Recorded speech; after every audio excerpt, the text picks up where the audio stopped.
यो कुनै काँटी छैन है, यसमा चाहिँ कुनै काँटी काँटी केही छैन। यसको बन्द गर्नुपर्छ। काँटी भन्ने चिज चाहिँ कहीँ प्रयोग छैन। विशेष चाहिँ हाम्रो यो जुत्ता राख्ने 3 जोर 3 1 3 3 दुना 6 3 यहाँ 9 जोर राख्नु मिल्छ है। यो चाहिँ यस्तो हुन्छ, यो कति दह्रो हुन्छ, काँटीले ठोकेको भन्दा धेरै दह्रो हुनेछ है। यो चाहिँ भरे, यसको चाहिँ भरे सबै कुरा म देखाउँछु, मजाले हेर्नु होला। तपाईँहरूले पनि मजाले सिक्नु सक्नुहुनेछ। मेन कुरा तपाईँहरूले बनाउनु भनेको फ्रेम डिजाइन गर्ने र फ्रेम कसरी बनाउने, फ्रेम कसरी दह्रो हुन्छ हैन, नफुटाइकन। यो काँटी भन्ने चिज चाहिँ कुनै पनि प्रयोग हुँदैन है यसमा चाहिँ।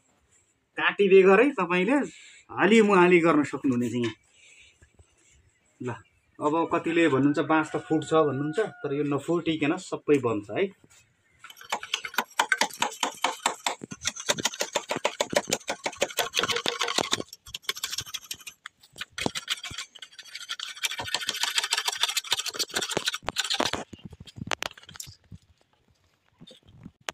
यसरी चलाउँदाखेरि बिजाउनु हुँदैन है, सर्र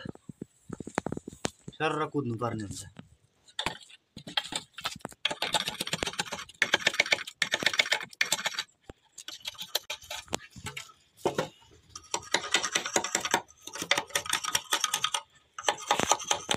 कति दह्रो कति अब यो थोरै दह्रो छ। मान्छे बस्ला कुर्सी बनाउँदा पनि दह्रो हुन्छ है। अहिले यो चाहिँ लेभल अलिक थोरै मिलाउनु बाँकी छ। हामीले चाहिँ यो अब भाटालाई काँटी नहाल्ने भनेछ नि त। काँटी नहाल्नको लागि, क्लिप मार्नको लागि, सबैमा होल गर्नको लागि यो काँटीले बनाउँछौँ है। यसमा सिनो जस्तो बनाउँछौँ हैन। यसरी होल मारे, होल खन्नको लागि, काँटी नहाल्नको लागि, दह्रो बनाउनको लागि काँटीबाट एउटा होल बनाउने चाहिँ। अब यो हाम्रो चाहिँ नि यसलाई धार बनाउनु पर्यो त्यतिकै हैन, छिटो खाँदैन। हलुका पावरमा धार बनाउनको लागि चाहिँ यसरी यो कता घुम्छ खास हो त्यो ख्याल गर्नुपर्छ। यसरी एकपाटे खुवाउनुपर्छ। एकपाटे कति धार भयो ब्लेडको। अब यता फेरि यसरी दुई कोट मजाले लाउने, फ्ल्याटतिर पनि मजाले यसरी गर्दाखेरि, यसरी हेर्दाखेरि है धारिलो देखिनुपर्छ है, सरर खान्छ। ठिक छ। यसरी यस्तो गर्ने काम गर्ने मान्छेले त्यसै थाहा पाएको छ हेर्ने बित्तिकै। अनि यसरी रिलमा हामीले सेट गर्छौँ है। यी ठ्याक्क यो जता घुम्ने हो त्यता मात्रै ब्लेड खुवाउने, फेरि दह्रो कस्ने।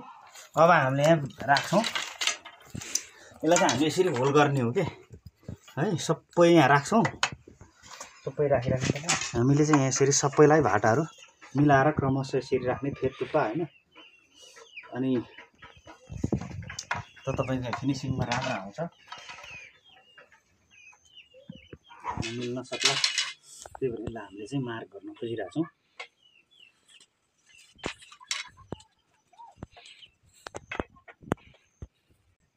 अलिक ठुलो र सानो पनि भइरहेको छ। यो अलिक हल्का जग नमिलेको होइन, यसको भित्री भागहरू चाहिँ यो ट्र्याक्क मिल्यो होइन, हेर्न सक्नुहुन्छ।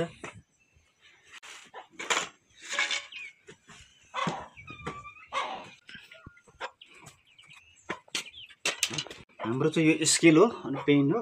यो मैले अब सबै यहाँ तयारी गरिसकेको छु होइन। अब यसले चाहिँ नमिल्ने भयो होइन, भित्र नअट्ने भयो नि त। नअट्ने भइसकेपछि हामीले यसलाई स्केल तयार मान्छौँ। यसको भित्र बीच भाग यो सेन्टर पोइन्ट राख्नु पऱ्यो होइन, यताको पनि सेन्टर पोइन्ट यहाँ राख्नु पऱ्यो। अनि यसलाई ठिक्क भित्र राख्ने होइन। मैले चाहिँ यसलाई पोइन्टमा यहाँ राखिरहेको छु होइन।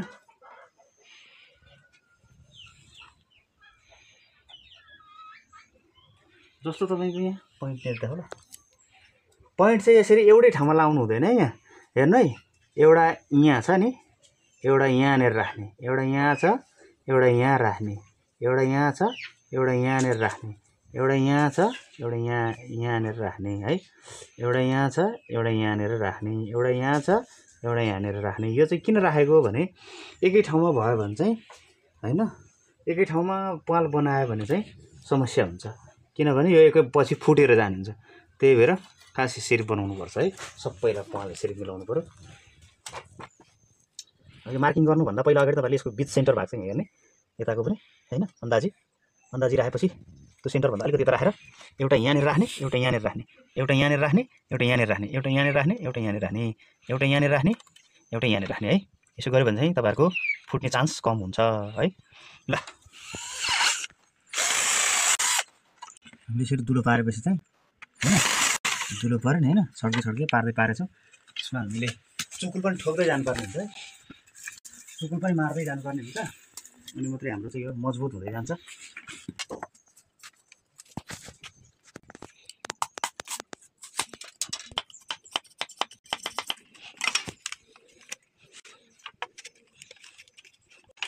हाम्रो चाहिँ यसरी काम हुँदै जान्छ होइन, मठाँदै जाने।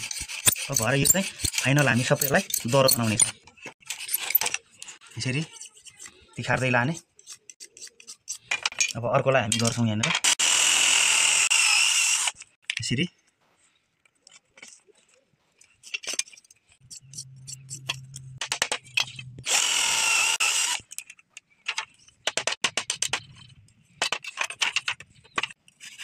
अनि मेहनत गर्नुपर्छ, पैसा चाहिँ खासै लाग्दैन है, यसमा दिमाग र मेहनत चाहिँ बढी लाग्छ।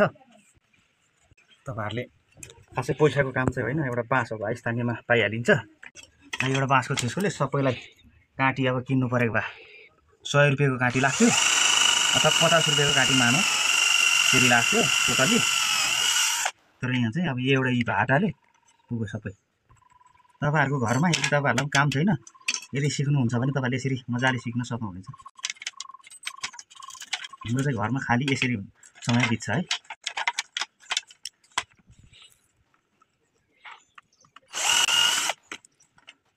एउटा ड्रिल चाहिँ तपाईँहरूलाई अनिवार्य चाहिन्छ है। फेरि एउटा ड्रिल चाहिँ अनिवार्य चाहिन्छ। यो ड्रिल भएपछि चाहिँ तपाईँको फुट्दैन क्या कुनै पनि कुराहरू। हतपत कुनै पनि चिज हतपत फुट्नु भएन, नफुटिकन यसलाई फिनिसिङ निकाल्यो भने चाहिँ यो डह्रो हुन्छ है, एकदम धेरै डह्रो हुन्छ यो चाहिँ। तपाईँहरूलाई यसको फाइनल बनाउँदै हामी सबै कुरा देखाउँछौँ। जुत्ता कसरी राख्ने, सामान कसरी राख्ने पनि हामी देखाउँछौँ।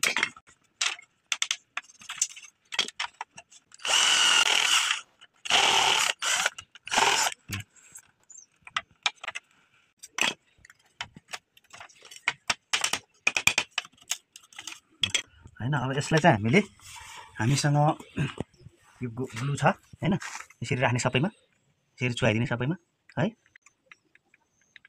डह्रो बनाउनलाई। अनि यसको फिनिसिङ पनि हामी निकाल्छौँ। हस् ग्लुले यसको बन्द गर्नुपर्छ दुलो चाहिँ है।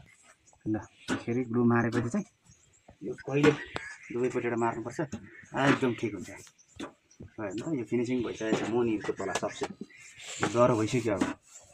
अब यसलाई हामी फिनिसिङ गर्छौँ।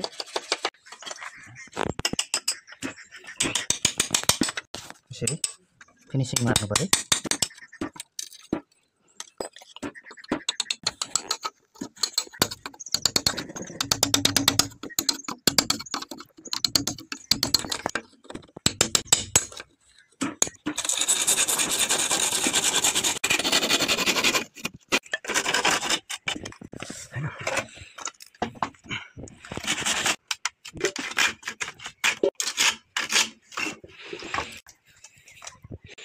ठिकै छ नि त, दामी भयो।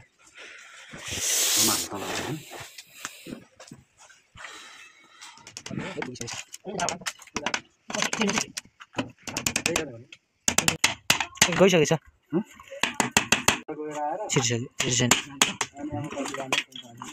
छोड्दैन हजुर चल्न यो।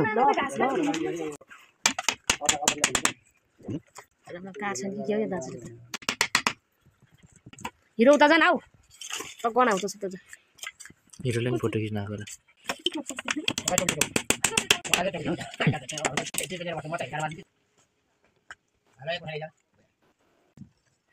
त फेरि यहाँनिर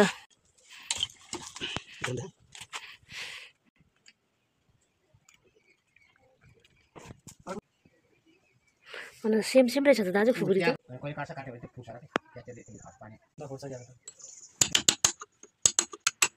त्यो डल्लोले छैन डल्लोले राम्रो आउँदो होला यता भइसक्यो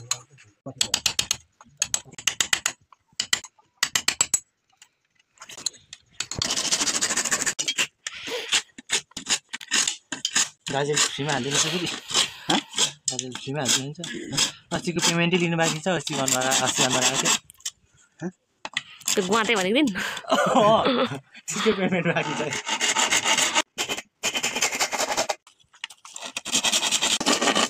सबिनको महँगो खुट्टा छ है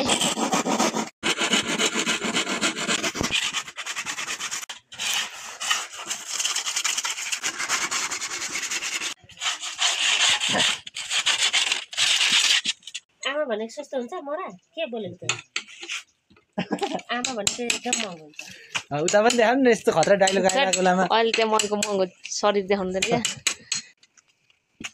बरु हाम्रो त्यस हिरोलाई चाहिँ देखाउँदा हुन्छ छोडा हिरो हिरोको फेरि अनुहार दनुहार गइसकेको छ क्या हाम्रो ऱ्याक चाहिँ बनिसकेको छ जुत्ता राख्ने भनेर भनेको छ अब तपाईँहरूले किताब राख्न पनि मिल्छ अनि थाल भाँडा के राख्नुहुन्छ यो सानो साइजमा हामीले 2 फिटमा बनाएको छौँ हैन हेर्नुहोस् यो कुनै काँटी छैन है यसमा चाहिँ कुनै काँटी केही छैन ल एकदम मान्छे बस्न पनि मिल्छ मजाले ल हेर्नु त मिलेको त छैन फिनिसिङ तै पनि तर यो धेरै राम्रो छ एकदमै काँटी चाहिँ छैन है साथीहरू काँटी भन्ने चिज चाहिँ कहीँ प्रयोग छैन अब यसमा चाहिँ तपाईँहरूले आफ्नो किताब सिताब हैन खास चाहिँ यसको हामीले यता है राख्ने देखिने भाग चाहिँ यता विशेष चाहिँ हाम्रो यो जुत्ता राख्ने है जुत्ता एउटा 3 जोर 3 1 3 3 दुना 6 3 यहाँ 9 जोर राख्नु मिल्छ है यहाँ चाहिँ अब खप्ट्याएर राख्नु पनि मिल्छ तर खास चाहिँ त्यसरी राख्छ भने जुत्ता राख्नुलाई ल सजिलो बोक्न काठ पनि